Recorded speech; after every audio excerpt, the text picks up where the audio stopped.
Good evening. We'll call to order the Dakota County Board of Commissioners Budget and Levy Public Hearing for today, November 28th, for the time being 6 p.m.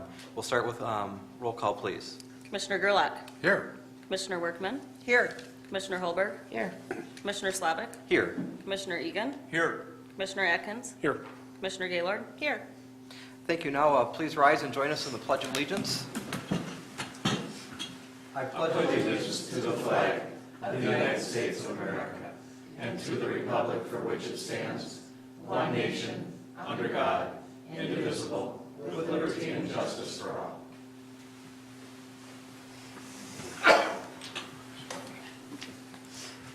Welcome and thank you for attending our Budget and Levy hearing, formerly known as the Truth in Taxation hearing. My name is Mike Slavic. I am chair of the 2017 Dakota County Board of Commissioners and Commissioner representing District 1. Dakota County has had a long-standing commitment to efficient, effective, and responsive government. The work we do is challenging. We deliver a multitude of services to a growing and increasingly diverse population in the best way possible at the lowest cost to taxpayers. In Dakota County, that means providing services that make your life and lives of our 417,000 residents better every day. From maintaining roads to maintaining property records, protecting the environment to protecting the kids' health, finding homes for those in need to finding justice for crime victims, from supporting our veterans to supporting early childhood literacy. We do our best to cut costs without cutting corners and compromising service. In 2018, Dakota County is once again on target to have the lowest per capita property tax rate of any county in Minnesota.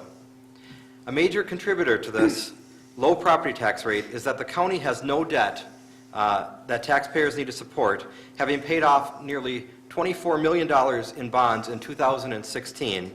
But just as important is how we do our work. Many of the services we provide are mandated and regulated by the state. To help contain costs of these and other services, we continually look for ways to work as efficiently as possible. We do this by leveraging technology and staff expertise and adjusting processes where needed without compromising service to our taxpayers. The county board knows that balancing the budget every year is important, so we continually look for ways to improve how we deliver services and to exercise financial restraint whenever possible to hold costs within the current budget before asking taxpayers for any new taxes. In 2018, the Dakota County budget and tax levy are affected by a combination of inflation and increases in the volume and complexity of state-mandated services that we must provide, and also a major reduction in the regional rail levy paid by taxpayers. Based on the proposed 2018 levy, a net 1.9% tax levy increase is recommended.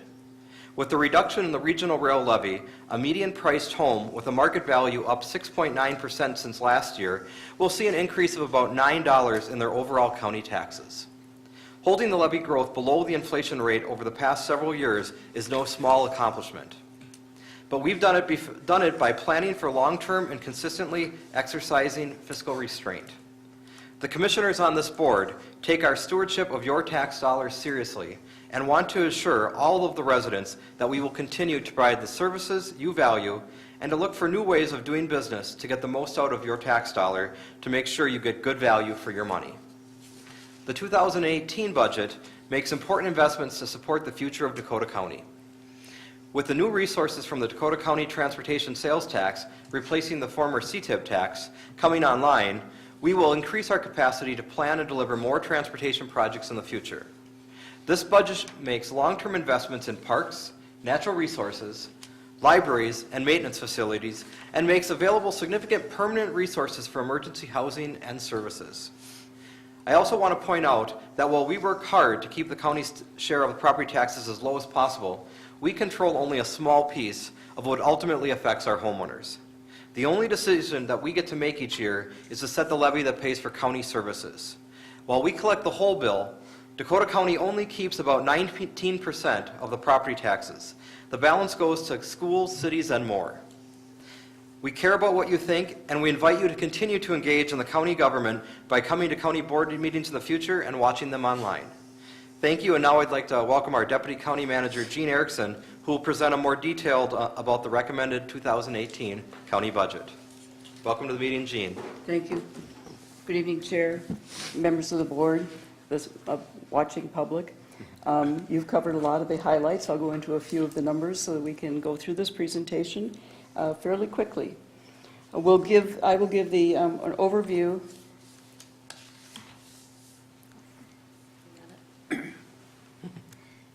Perhaps I will give an overview.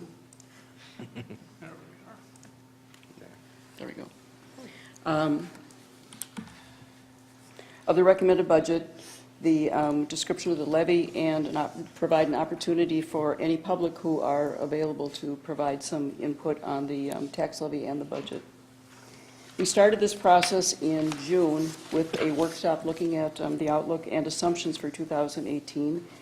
We did a planning workshop in August and adopted the proposed maximum levy on September 26th. That levy was set at $3.85 million, or a 2.9% change over the prior year. In addition, there was a $1.3 million decrease. That's a $79.5 decrease in regional rail. So the total net tax impact or levy impact will be a 1.9% increase for the public. You had hearings end of October, beginning of November, and you will adopt a final budget on December 12th. As the chair said, we're increasing our capacity to deliver more transportation projects. We're addressing increasing caseloads in our mandated services. We are continuing to make investments in parks, libraries, natural resources, and as you talked earlier today about our maintenance facilities. We are focusing on information technology security. That is not only a topic for our county, but it's a nationwide issue. And we have allocated significant resources for emergency housing and particularly for housing services. All this with a minimal growth in property tax levy. The 2018 budget plan is developed in the context of a multi-year budget and tax levy planning. This is not the first year that we've used a 3-year planning horizon. We have done this for the last several years and will continue to use this model going forward. We maintain structural balance and sustainability. As the chair said, we reallocate resources as needed and look for new ways to become more efficient and effective. We are very prudent in our use of reserves. We know that state revenues are uncertain and try to anticipate what we can, but in a very conservative manner. We limit the annual growth in the tax levy and maintain a low, stable tax rate, and we'll see that in a few minutes. We are constrained, of course, not only by our own fiscal conservatism and our tax plan and levy plan. Our challenges, as we have said, increase service demands on existing, particularly human service and public safety services. And in the human services area, 2 examples are the Regional Treatment Center and foster care placements.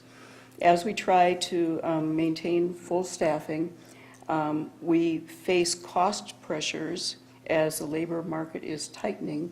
So we have a difficult, challenging time to recruit and retain high-skilled employees and contractors. We are developing the capacity to plan and deliver future transportation projects. That is a repeating theme in this presentation. To the budget numbers, of our total $370 million budget, about 2/3 are the operating budget, 1/3 total CIP. The operating budget is split about 50-50 between levy resources and non-levy resources. The total CIP, which is almost $121 million, is funded by non-levy resources at $115 million. Only $6 million comes from the levy. Looking at a summary of the budget and tax levy, you will see,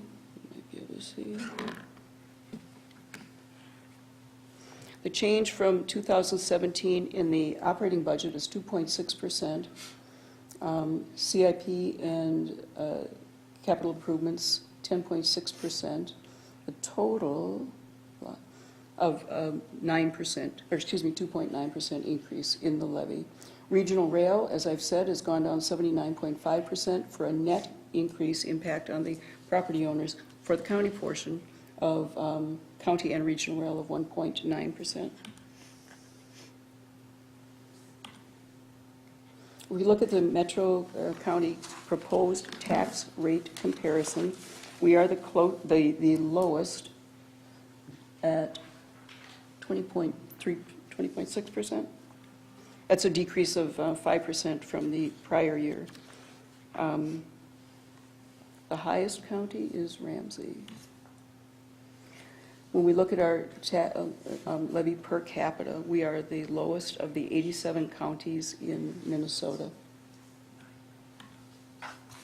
Tax capacity by classification is shown here. I won't go through the details. You can see that the tax base is up about 7.7% for 2018 and expected to be up about 6% for 2019. Teresa didn't want to be very specific in that number. Too soon, too many variables. A lot at the state level as well as in the marketplace. So the change from 2017 of the proposed levy, as we've said several times, is 2.9%. The local tax capacity after fiscal disparities and TIF is 8.2%, and our tax capacity rate is down 5.04%. It is 26.593%. Commissioner Holberg, did you have a question? Commissioner Holberg, do you have a question?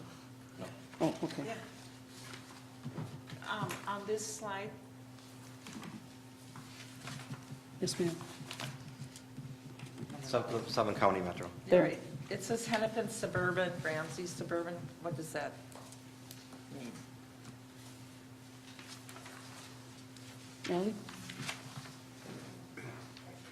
Ally? Matt? Mr. Chair, Commissioner Workman. I think Well, you'll look into it. We'll get back to you, I- Commissioner. I believe, and staff will correct me if I'm wrong, this excludes Minneapolis and St. Paul. So, okay. So it could be higher. I mean, they could be, Well, for example, in Ramsey County, St. Paul's levying for their own city library. And so it makes a difference between where you count the tax rates in those other counties, trying to get to an apples-to-apples So comparison. we're trying to get to similar services Yeah. provided Okay. county to county, excluding some of the Okay, specialized sure. services of the city. okay, thank you.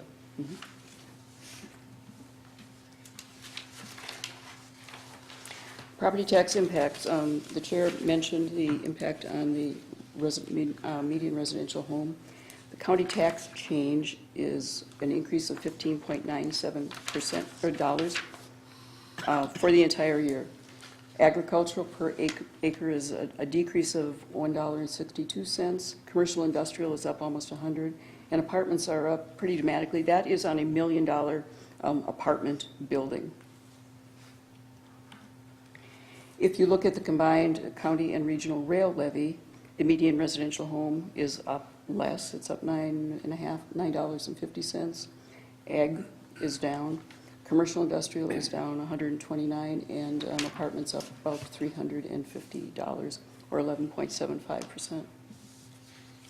We have been really promoting e-notices, e-tax notices, e-value notices, electronic truth and taxation notices. And the difference, if you look at the red line which says final, that's the tax statement. The proposed is the truth and taxation statement notice, which is why we have more data on the truth and taxation notice than on the final tax statement, which will go out next spring. And you'll see that we really, through our efforts, through the efforts communication, are really ramping up those electronic notices. You will adopt a budget on December 12th of 2017, and we'd be happy to stand for questions. Are there any questions from members of the board? If not, thank you, Jean, for that. And with that, we will open up the public comment for public hearing for comments on the budget and tax levy. If there's anyone in the audience who would like to speak on that. Also want to make note that at the dais here, we do have a comment that was sent to us from public comment via email that would like to be put in as part of the record for the budget hearing. Other Seeing than- no one coming forward, Mr. Chair, I will close the public hearing. Motion by Commissioner Gaylord to close public hearing and seconded by Commissioner Egan on that item. See no further discussion. Please call the roll on that. Commissioner Workman, Yes. Commissioner Holberg, Yes. Commissioner Slavic, Yes. Commissioner Egan, Yep. Commissioner Atkins, Yes. Commissioner Gaylord, Yes. Commissioner Gerlach. Yes. Thank you. Any final comment from the county manager before? Mr. Chair and Commissioners, I just want to say, putting together the budget, as you well know, is a very long, complex process. It involves a lot of work by staff, a lot of difficult choices that get made all through the year by you as commissioners in setting priorities. And so sometimes we make this look easier than it really is. And I think I want you to know that I appreciate your work and I appreciate the staff's work. And I think that the taxpayers who are watching this can, I think they can feel good about this county hitting the right balance of providing good services and at a really low price in taxes. So thank you all. Thank you.